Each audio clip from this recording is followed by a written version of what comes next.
Charan! Ito po. Kakabit natin ngayon for today's video is bladder tank. Panghuli, pinalagyan na may-ari ito ng bypass.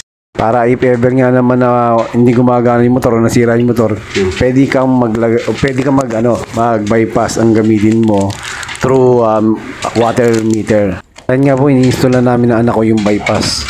Ito nga po, ipinapakita ko na sa anak ko yung mga basic na gantong klase ng trabaho para pagdating na future na nagpatayo siya ng bahay niya, alam niya na kung anong gagawin niya.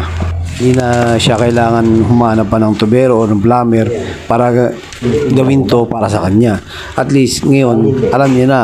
Sa panahon po ngayon, kailangan marami ka ng alam. Hindi lang sa pagpa-plumbing, pati na rin sa pag-electrical. Para just in case na nagpatayo ka ng bahay, alam mo lahat ng mga circulation ng electrical at ng water system ng bahay mo kung paano mo may improve yung water supply ng bahay mo.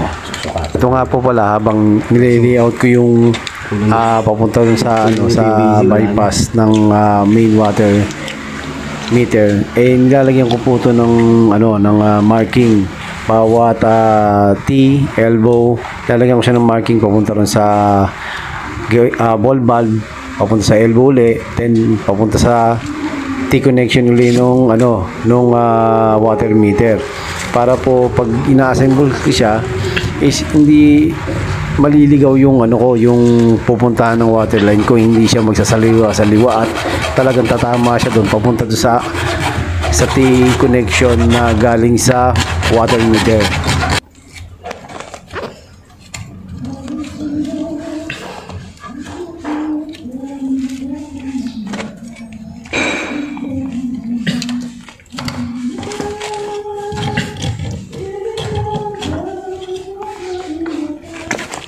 Oo, yan. Kita nyo naman. Ginaganahan pa ako lalo magtrabaho.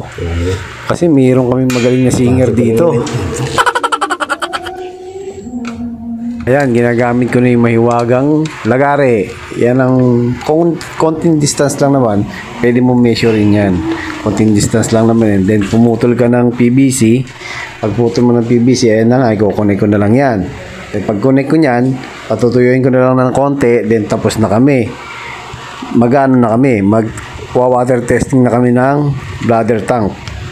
Titignan namin kung meron pa siyang mga leak or wala na. At lastly, titignan na nga namin kung mag-automatic shut off siya.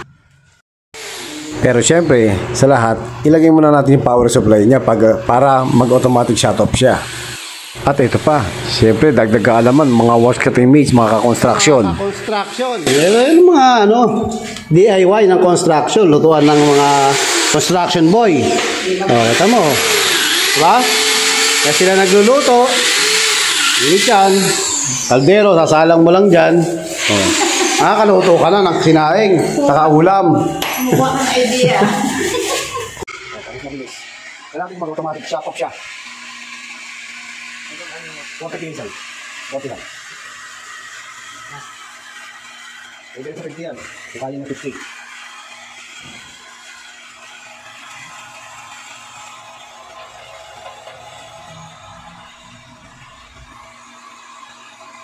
Okay na.